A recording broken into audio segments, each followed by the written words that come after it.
ඉතින් යාළුවනේ කොහොමද ඔයාලට? ඉතින් මම නම් හොඳින් ඉන්නවා. ඉතින් මම මේ අද අපේ ලොකු දුව එක්සෑම් පාස් වෙච්ච නිසා එයාට පොඩි පාටියක් දෙන්න තමයි හදන්නේ. එයා නම් මේ වෙලාවේ ගෙදර නෑ ක්ලාස් ගිහිල්ලා. ඉතින් බලමු අපි අද මොනවද හදන්නේ කියලා.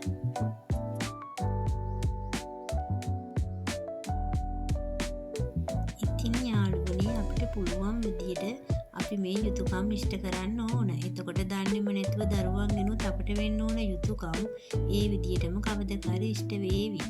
ඉතින් අපිට පුළුවන් විදියට පුළුවන් දේෙන් අපි අපේ දරුවන්ගේ හිත් සතුටු කරාම ඒක අපේ හිතට සතුටක්නේ. ඉතින් මම අද මේ දුව එන්න කලින් තමයි උයා ගන්න හදන්නේ. ඉතින් බලමු අද මම මොනවද හදන්නේ කියලා.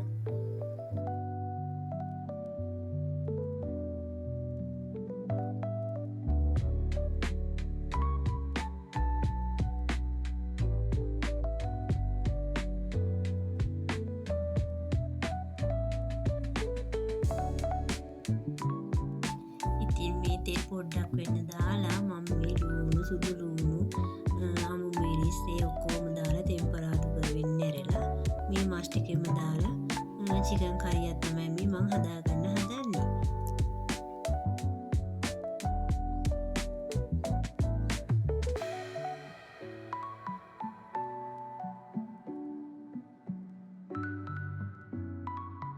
ඉතින් චිකන් කරිය හැදෙන අතරේ මම මේ පරිප්පු ටික සෝදලා ගන්නවා.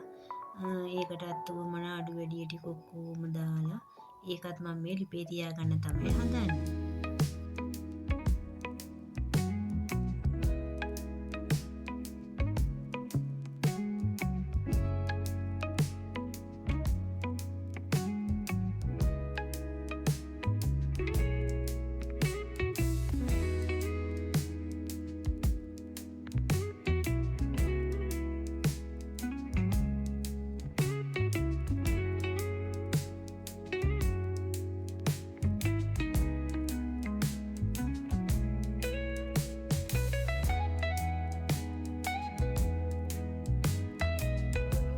දැන් චිකන් කරිය නම් හරි.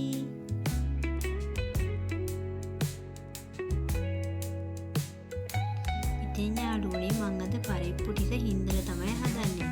අර ඔයාලා දන්නවද ඇට හිටින්න වගේ හදන්නේ. මම මේ එහෙම තමයි අද හදාගන්න හදන්නේ. ඉතින් මම මේ හදාගන්න යන්නේ පිපිඤ්ඤයි අන්නාසී දාලා සලාදයක්. ඉතින් ගෙදර ෆ්‍රිජ් එකේ තිබුණා මාළු මිරිස් වගේක්. මං ඉතින් ඒෙන් කරලුත් අරගෙන මේකට කපලා දැම්මා. ඇත්තට මේක හරිම රසට තිබුණා. බලමුකෝ ඉතින් අපි. ඉතින් ඔයාලා බලන විදිහ දැන් මේ වීඩියෝ කරන්නේ කවුද කියලා. ඉතින් දැන් ලොකු දුව ක්ලාස් ගිහින් දැන් ටිකට ඉස්සෙල්ලා තමයි ආවේ. උදේ ඉන්න මම මේ කරපු ඒවා වීඩියෝස් ගත්තේ අපේ පොඩි දුව තමයි. ඉතින් එයාත් ඕවා ගැන ටිකක් දන්නවා. ඉතින් බලන්නකො මෙන්න මේ අපෙන් ගහෙන් කඩාගත්ත ජපන් දෙහි. අපි ඒවට කියන්නේ ජපන් දෙහි කියලා. ඔයාලගේ පැත්තේ කොහොමද කියන්නේ ඒවලට? ඉතින් දැන් ඔයාලට පේනද මේ අන්නාසි සලාදේ හරිම ලස්සනයි පාටයි. ඒ වගේම තමයි මේකේ රසත්.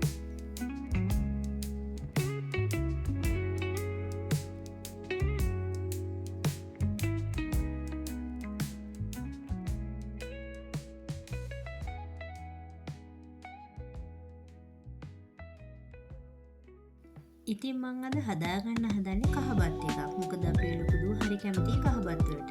ඉතින් මම මේ හාල් ටික හිම සෝදලා ඒකට උවමනා ටෙම්පරාදුව හදාගන්න තමයි මේ හදන්නේ.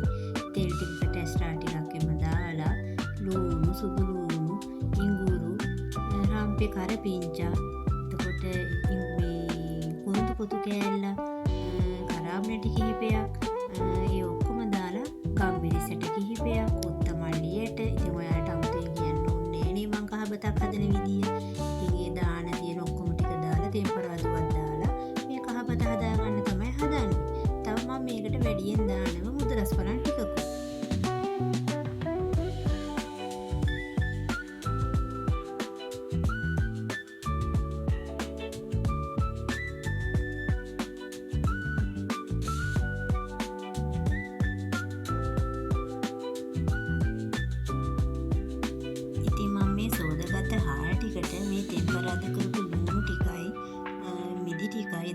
ටිකක් හොඳින් කවනම් කරලා මේකට වතුර තමයි මම අද දාන්නේ. පොල් කිරි දාන්නේ නෑ මොකද මම මේක රෑ කෑමටනේ හදන්නේ.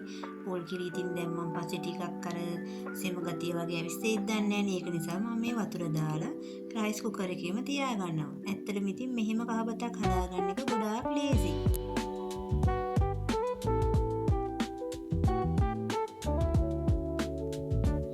ඉතින් මම මේ දැන් පපඩම් ටිකකුත් බෙද ගන්න තමයි හදන්නේ. ඉතින් නැතුවම බෑනේ පොඩි කට්ටිය ඉන්න ගෙවල් වල නේද? ඔයාලගේ ගෙවල් වලත් එහෙමද?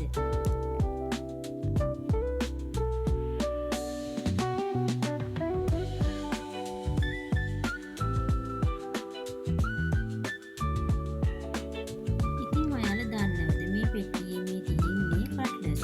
මම මේ කට්ලස් ටික හැදුවේ ඊට ඉස්සෙල්ල දවසේ. ඉතින් එතකොට මට ලේසි ෆ්‍රිජ් එකේ රීෆ්‍රීසර් කරලා තිබ්බන් පස්සේ මට ඒක තියෙන්නේ බෙද ගන්න විතරයි. පුරුදු ගියාට පස්සේ ඉතින් මම මේ කට්ලස් ටිකකුත් බෙදගත්තා. ඉතින් දැන් මම මේ ඔක්කොම වැඩ ඉවර වෙලා ලිපි පිරිසිදු කරගන්න ගමන් තමයි ඉන්නේ.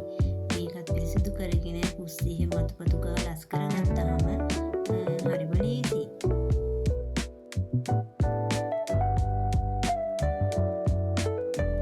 ඉතින් මම වැඩ ඔක්කොම ඉවර කරලා වොෂ් එකක් එම දාගත්තා.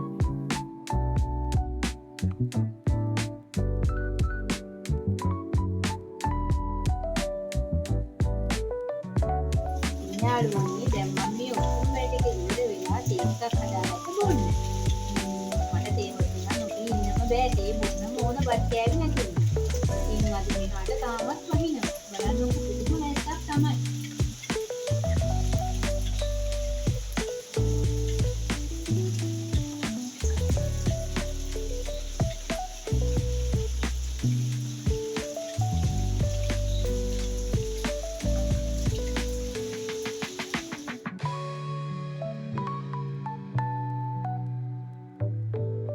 දැන් ඉතින් ඔන්න අපේ ගෙදර රෑ කෑම වෙලාව. ඉතින් බලන්නකෝ කෑම ටික රස පාටද කියලා ඔයාලා. ඉතින් අපි රසට ඉවුවට විතරක් මදි. අපි දැනගන්න ඕනේ ඒක ලස්සනට පිළිගන්න ඕන ආකාරය. ඉතින් බලන්නකෝ මට පුළුවන් විදියට මම මේ විදියට ලස්සනට කෑම මේසයක් හරි ගස්සලා දරුවෝ හිත සතුටු වෙන විදියට හැදුවා. ඉතින් අපි මේ විදියට තමයි කෑම එක පිළිගන්නනකොට ලස්සනට පිළිගන්නන්න ඕන.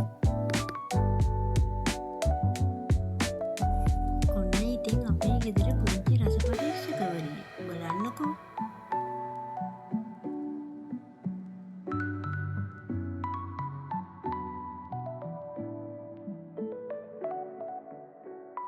ඉතින් අදින් වීඩියෝ එක ඉවරයි. ලයික් කරන්න, කමෙන්ට් කරන්න, සබ්ස්ක්‍රයිබ් කරලා තියාගන්න.